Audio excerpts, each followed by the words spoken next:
What is up, guys? Welcome back to my channel. By now, hopefully you have seen my Arizona Open show day vlog. If not, go watch that before you watch this video. And hopefully before that, you've seen my Tucson Terminator show day vlog and all of that stuff. But if you've already been caught up, this video is going to be an entire prep, competition, recap, summary, jumble of things that I want to talk to you guys about. I'm really excited to do this video, but before we get into it, I want to say thank you so much to everybody who has been so supportive and so kind. All of your comments on Instagram, Twitter, YouTube, everywhere means so much to me, and I've read every single one. So just know that. I try really hard to get back to everybody's tweets and get back to everybody on YouTube, which I'm working on. But when it comes to Instagram, that's a little bit harder for me because Instagram will cut me off from commenting back to people like after 10 comments because they think they consider it spam or something. So it's kind of hard to respond to everybody, so I hope you understand that, but Instagram won't let me. So anyways, without further ado, let's get into the nitty-gritty of everything. I'm gonna try and keep this video pretty brief and to the point, and I have some notes right here so I stay on track with everything. But if there is a topic or a point that I bring up that you would like to see more in depth, then please comment down below and I can do that. I know there's already a few things that I probably want to do like a whole entire video on, but this is just going to be summarized. So as you guys know, I started a 20 to 21 week prep for my competitions. I started on February 22nd, I believe, and the reason I did such a long prep was because I wanted to go slow and steady, and since I was coaching myself, I wanted to make sure I had enough time to really learn the ins and outs of my body and really learn what worked for it. And I didn't want to rush myself because that pressure stresses me out, especially going this first time as an amateur, not knowing anything about the competition world. So the 20 to 21 week prep was important to me. I am glad that I did a slow and steady prep like that, but I would never ever do a prep that long again. No way. So on February 22nd, I weighed 117 pounds and I was at 22% body fat. Now on the show day for the Arizona Open, I was 111 pounds and 17% body fat. So within the 21 weeks of prep, I lost 6 pounds and lost 5% of my body fat. 6 pounds does not sound a lot to some, especially in a 5-month span, but for me, I was already starting relatively lean, and so I didn't expect to lose a ton. By the way, I'm 5'3", if anyone was wondering, 5'3" and 1/8, according to the NPC. The 5% loss means I lost about 1% of body fat each month, which is a very steady loss and a very successful loss. I kept as much muscle as possible. I wish that I had kept a little bit more muscle in my glutes, but that is my weaker area. So I don't even think I had an adequate amount of muscle in my glutes to begin with. They were decent, but I had a feeling that that was gonna shrink. And it did, but I am still very proud of how my glutes looked on stage, and I'm very proud of my entire package that I brought. I did not lose my period at all this prep. And I'm very, very happy about that because that proved that I had a very healthy prep. I didn't have a coach. I did not get a posing coach, although I thought about it. But at the end of the day, I just really couldn't afford it. Competing is expensive as it is, and having a coach is super expensive, and having a posing coach is expensive. Everything is super expensive. So I did this all on my own. And for anyone wondering how I did this, please know that I've been doing the whole kind of fitness thing for almost 6 years now, and I have learned so much just on my own. I've never had a trainer, I've never had a coach, I've never had a nutritionist, I've never had anything like that. I have learned everything through my own experience, through reading, through researching online, through YouTube, through asking questions. So I saved a lot of money by doing a lot of things on my own, but it was still very expensive at the end of the day. As you guys know, after the Tucson show, I was pretty bummed out.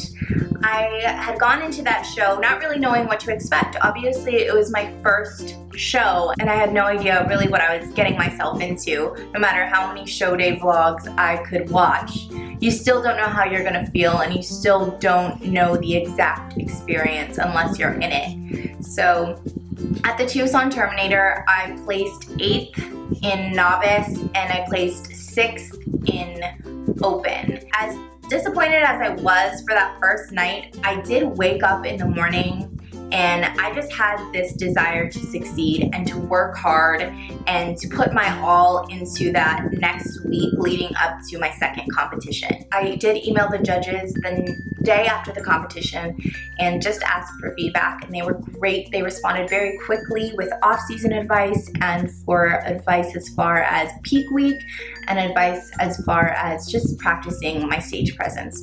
So I was very thankful for them because they just fueled my motivation even more. I really took what they said and ran with it.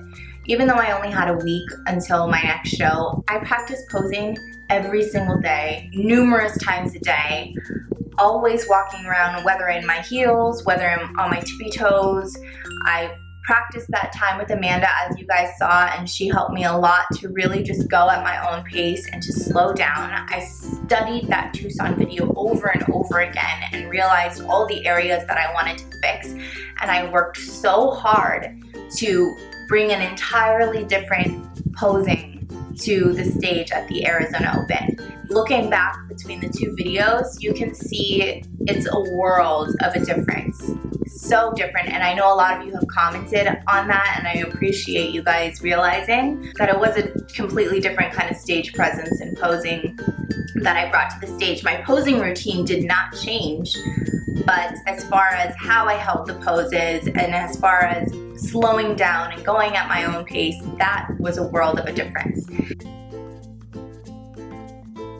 Going into my next show, I definitely felt more confident. Obviously, I was still very, very nervous. And I will say that I had a little bit more pressure for the second show because it was in the Phoenix area. And that meant my friends and my family were going to come because the Tucson show was 2 hours away, and I didn't even tell anyone that I was doing that show except my mom. So knowing that I was going to have people coming to the final show, which was the second night, meant that I really wanted to place because that meant more stage time, that meant more celebrations, that meant it was more interesting for them to watch. In my opinion, I think prejudging is very interesting. I believe you have more stage time. People kind of get to see the judges tell you what to do as far as turning to the back, walking to the back, holding your front pose, walking to the front, switching places. In my opinion, that's very interesting, and I love the prejudging part of it. Finals is more of like a show for friends and family, but in my opinion, you get less stage time, and if you don't place, you get even less stage time, and you kind of just sit in the back and your friends and family watch other girls win, which is totally fine. I mean, my friends and family were just there to see all of my hard work on stage and to go out after and celebrate. And once I told myself that it doesn't matter win or lose, my friends and family are there just to support me and to celebrate, that kind of took the pressure off of me. Also, I felt more comfortable going into the second show because of the friendships I had made at the Tucson show. I knew a couple girls who were going to be competing again, so having them backstage to hang out with and to just recap the Tucson show and just be silly with, like, I really enjoy that. I like finding girls who don't take it too seriously, but, you know, still worked hard, obviously, but it's something to have fun with at that point. You just have to make friends and be silly and dance and whatever. I was dancing like a crazy person backstage. I'm so thankful for the friendships that I made, and all the girls that I met were so kind. You know, there are a couple obviously that have like that resting bitch face, but you know, there's always going to be girls like that, and it's okay. I just smile at them and go about my day and try to make them smile back. For the most part, girls backstage were so nice and such a blast to be around, so I was really happy about that. I also felt better and less flustered for the second show because I did get that hotel in Mesa, and that hotel was so much nicer than the Tucson show. I know I bring that up a lot, but the hotel in Tucson just had no air conditioning. My room was 96 degrees, and I talked to other competitors this past weekend, and they said it was an absolute horrible experience for them too.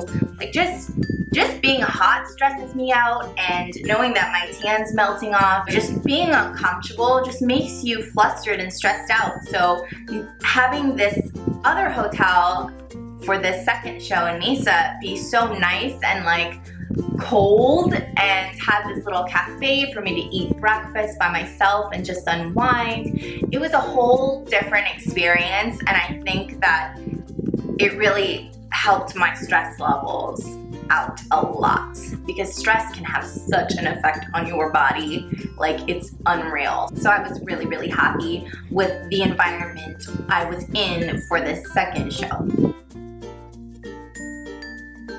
I want to touch on my 2 peak weeks very briefly, and this is a video that I do want to do more in depth in the future if that is something you guys are interested in. But my peak weeks were completely different, and I went into that first Tucson show and into that first peak week thinking that peak week was some magical time where you have to change everything you've been doing, and it's going to completely transform your body into this stage ready thing. I thought it was going to be like some magical unicorn type process, and I listened to everything that this guy had to say on the internet and this girl said in her YouTube video, and I compiled all of their opinions into one peak week, and I totally screwed myself over. I did not wake up for the Tucson show feeling confident whatsoever. I actually had looked better the week prior just following my prep, and so I was really bummed about that, and it was a mistake that I definitely learned from. And even one of the judges had said, I think the second peak week is going to be really good for you, and she gave me advice to basically not do whatever I had done for that first peak week. So I learned from my mistakes of the crazy mumbo jumbo peak week, and I went into the second peak week much more confident because I knew exactly what I needed to do, which was exactly what I've been doing this entire prep, and knew what was successful for my body. I came in stage ready for that show day. I peaked. I was very happy with the package that I brought. I will never compile anyone else's opinions into making my own weird freaking peak week ever again. But yes, if you guys want to see a video more in depth on what I did for each peak week, please give this video a thumbs up, comment down below, and I can get that up for you guys because that is a topic that I do want to cover. So to kind of wind down this video, I was so incredibly happy up on that stage. I was first very confident in the package that I brought because my peak week went well. Secondly, I was confident in my posing because of how much practice I put in. And third, I was just happy to know that my friends and family were out there supporting me and cheering for me. After prejudging, I did have thoughts of how finals were gonna go.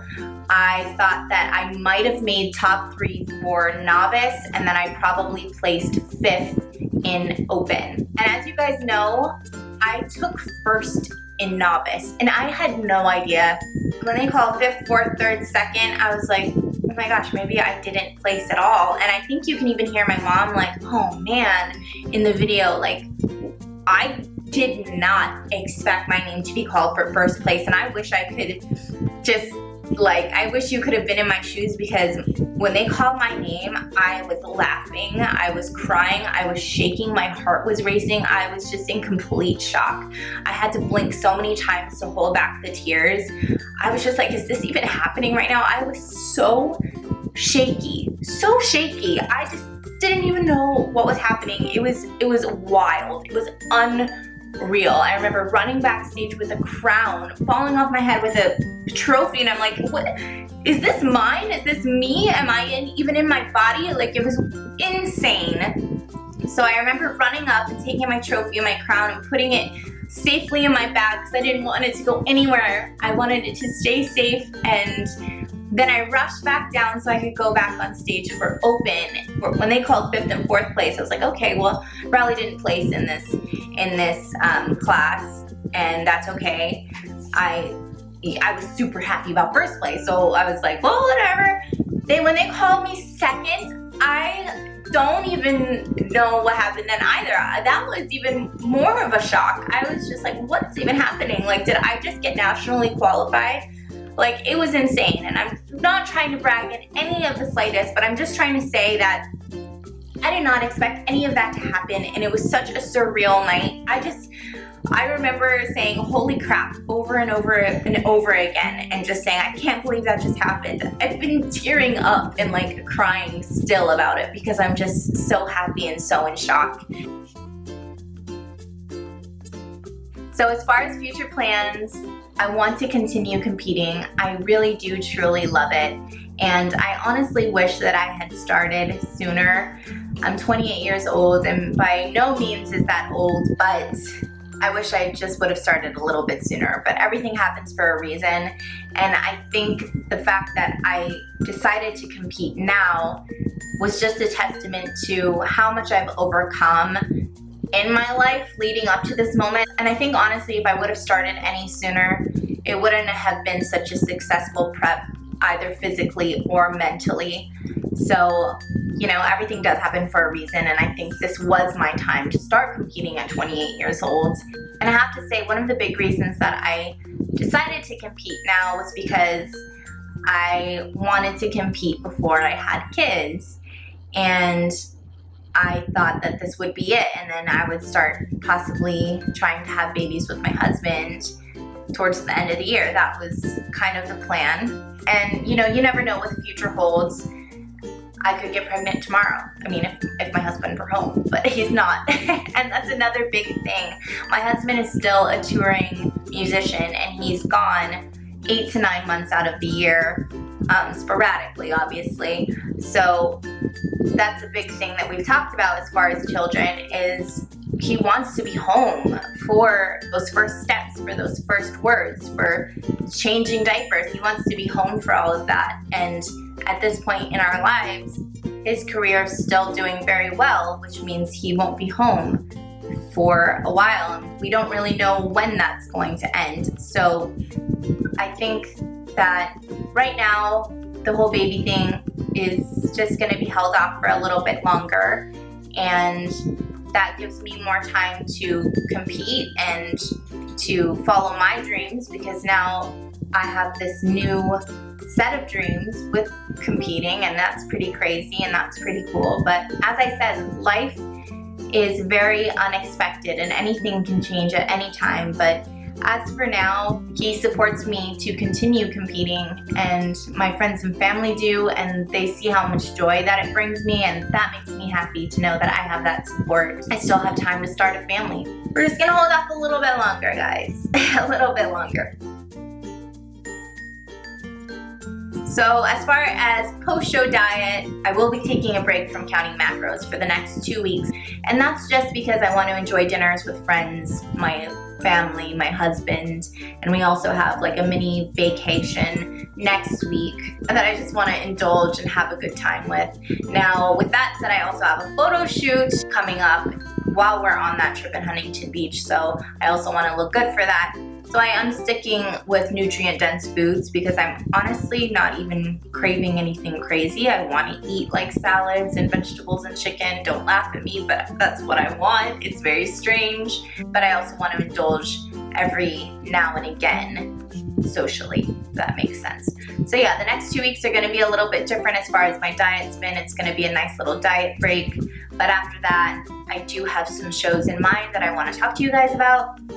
So the #1 show I definitely want to do is in November, and that would be about 13 weeks away after my diet break. There is also the Phoenix Europa, which is in October, which would be 10 weeks after my diet break. And there's also a September show, which would be 6 weeks after my diet break. And surprisingly enough, I already heard back from the judges after this last show, and they want to see me on stage sooner than November, which would mean the September show. I don't know how much work and physique changes I can get done in that time, or if I really want to even rush into another prep. But we'll see. I have a lot of decisions to make, and I will definitely bring you along for all of them. So that will conclude this video. I hope you guys enjoyed it. I hope you guys learned a little bit and just got to feel the same feelings I did regarding competing and both my shows and everything. So thank you again so much for being along with me for this long prep, this long journey, and for just making me feel like $1,000,000 knowing that I have amazing people supporting me. I will see you guys in the next video. I love you so much.